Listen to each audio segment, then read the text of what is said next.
Welcome to the NuBn Spiritual Warriors Astrology Podcast. My spiritual essence is Walamu Mudada. And this podcast is provided for those who are seeking wisdom on their journey from darkness into the light.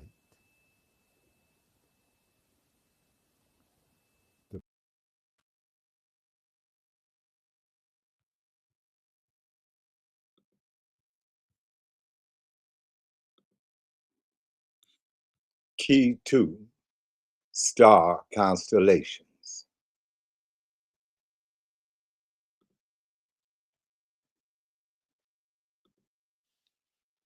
Astrology does not compel, it impels. The planets are energetic consciousness that communicate cosmic vibrations. Within these vibrations is information for your pineal gland, first eye to decode.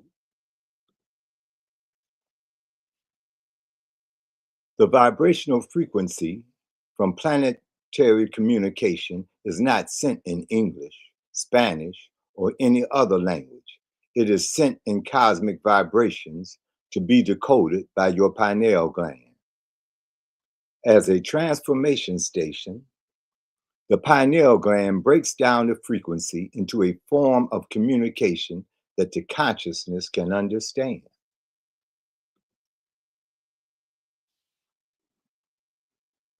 In learning astrology, it is very important that you learn the language of astrology. So let's begin with planetary symbols. These are planetary symbols that provide a host of information. Let's look at your first symbol, the circle and the dot. That represents the energy of the sun. If we go to the astrological signs, we see Aries. That's the first one, represents the energy of that sign, Aries. Next to it is astrological charts. The astrological chart you must become familiar with in your process of learning astrology. One reason is that the planetary symbols must be placed in the correct position in the astrological chart. The astrological signs must also be placed in the correct position in the astrological chart. Below is the astrological houses. Each house represents a certain domain of life. Say the first house represents yourself, your personality, your self-identity. Second house represents your finances, your values. And each house has a certain domain. As we go to the fifth example of astrological patterns, you will often see these particular patterns in someone's chart. By understanding and being able to decode these astrological patterns is a quick way of analyzing a chart without going into great detail. So the first example of a seesaw. It's called a seesaw, as you see it there. It indicates that the person has a strong Libra tendency. Now, they may not be a Libra, but they have a strong Libra tendency because there's an inclination to balance the opposite ends of the configuration, to bring some harmony and balance to it, just like when you're on a seesaw. Next, we want to go to the astrological aspects. These aspects indicate the form of communication that the planets are having, like the conjunction usually from 0 to 5-degree orb. That means that when a planet is in the position of a conjunction, two planets in the position of a conjunction, that means that the journey or the story is beginning to unfold. You have the sextile, 60 degrees, the square, 90 degrees, the trine, 120 degrees, and the opposition, 180 degrees. Also, you have 4 elements of manifestation: fire, earth, air, and water. These elements are prevalent in the 3-dimensional form.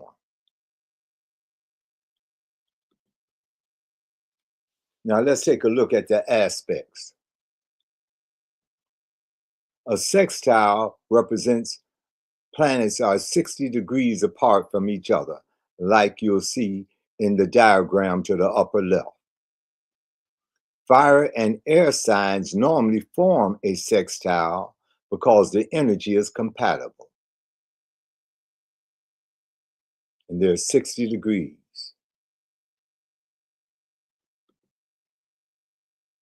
Earth and water normally form a sextile because the energy is compatible again, 60 degrees from each other.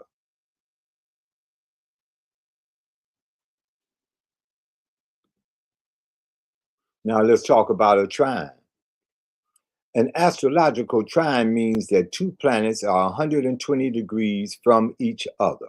Normally, the planets are 3 houses apart. The tighter the orb to 120 degrees means the communication is stronger and clearer. The planets vibrationally communicate with each other. This communication is influenced by the sign, the house, and the element that the planets are in.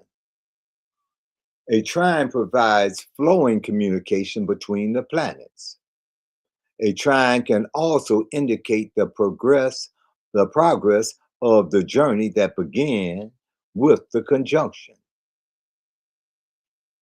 So now the two planets are 120 degrees away from each other, which is called a trine.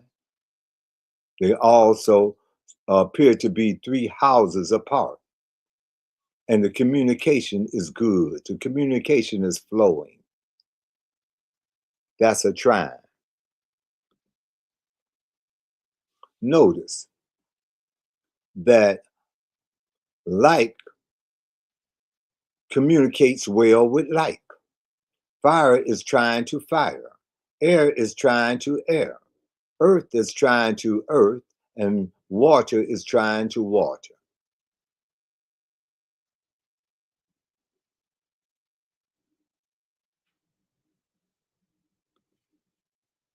Now, the fire signs that are trying to each other are Aries, Sagittarius, and Leo.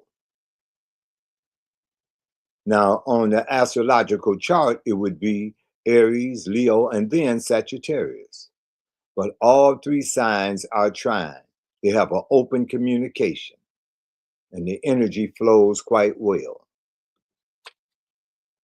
Air signs that are trine: Gemini, Libra, Aquarius.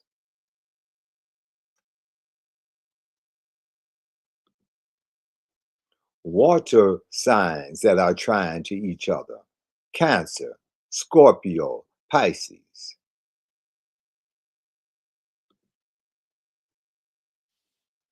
Earth signs that are trine to each other: Taurus, Virgo, Capricorn.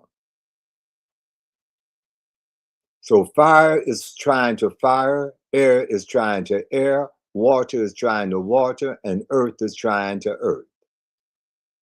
Now, one of the reasons that the communication is flowing is because the theme is familiar. Say, for instance, Taurus, one of Taurus's main themes is stability, foundation. That's a familiar theme for a Virgo or a Capricorn. So the communication is open because the themes are familiar. Now, square, that's 90 degrees. This is an indication of tension.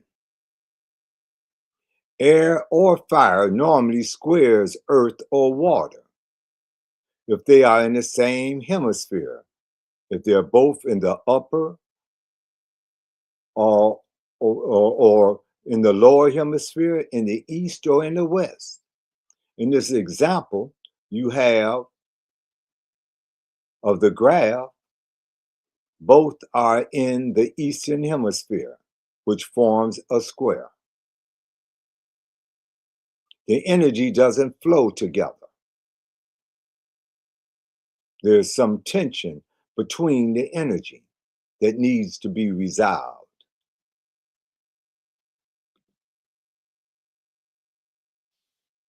Air and fire can form an opposition if they are in different hemispheres. If one is in the upper hemisphere and one is in the lower, or one is in the east and other is in the west. For example, the planet Mars is at the top in the ninth house, or in a Sagittarius house. The planet Jupiter is at the bottom in Gemini's house. Now, Sagittarius house at the top represents fire, and Gemini's house at the bottom represents air. They are in opposition. So that means that there are some tension. One way you can look at it, with it being 180 degrees apart, is that they're the furthest away from each other. So the communication may be faint. They may not hear each other that well because they're at the furthest distance that they can be from each other. That's called an opposition.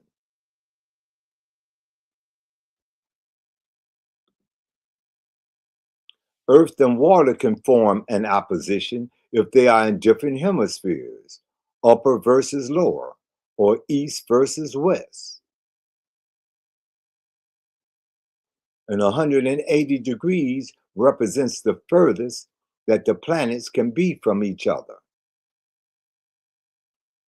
So the communication is not clear, it's not strong. And there's an opportunity for miscommunication. Therefore, there needs to be more effort put into reaching a compromise or coming to agreement or reaching a mutual understanding. The next thing I want to refer to is the lunar nodes. Now, these are not planets. They are points in which the orbit of the sun has intersected the orbit of the moon. And at that precise intersection is called the lunar south node or the lunar north node.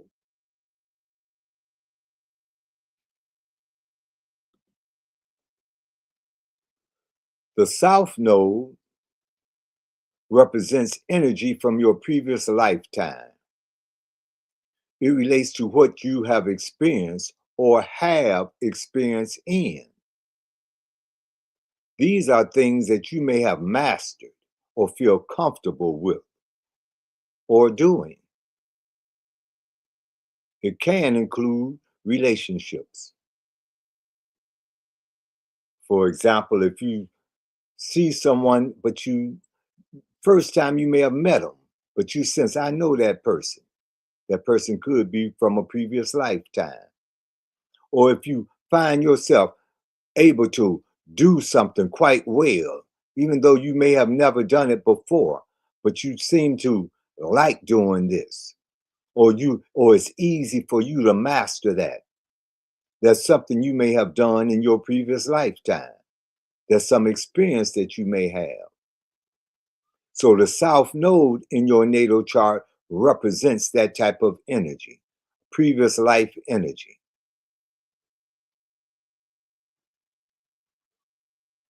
And in this lifetime, as you look at your South Node, there's a tendency to want to remain in that South Node energy because it's familiar. I'm comfortable with that. But that's from a previous lifetime. Now you're required to move to the North Node energy. The North Node represents your present and future. This is the direction that you should be moving toward. However, the choice is yours. The results of your choice is what creates your karma for the next life. So the North Node is what you should be working on in this lifetime. You have experience in that South Node energy. You may have even mastered it. But now it's time for the journey to continue.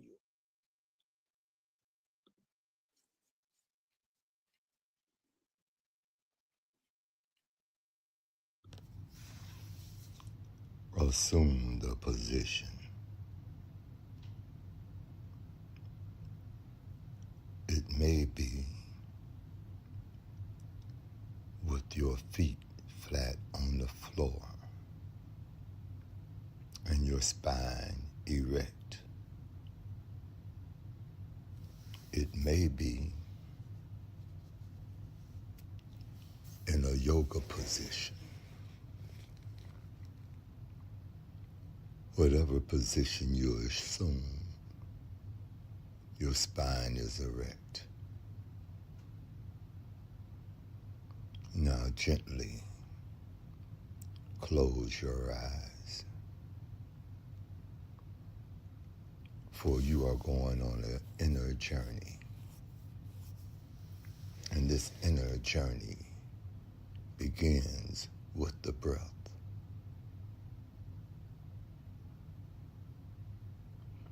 So as you inhale, earth energy comes up through the center of your feet, through the center of your body, to the top of your head. And on exhalation, it showers out the top of your head like a fountain, returning to the earth. Again, on inhalation, earth energy comes up through the center of your feet, through the center of your body to the top of your head.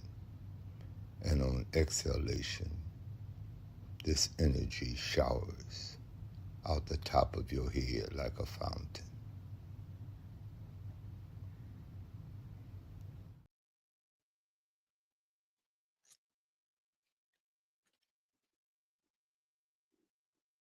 Kee2, star constellations. Kee2, star constellations is a family affair. As a family or an individual, learn the ancient science of astronomy, astrology, numerology, and sacred geometry. The lessons are basic and engaging for all ages. They are insightful and empowering. Kee2, star constellations.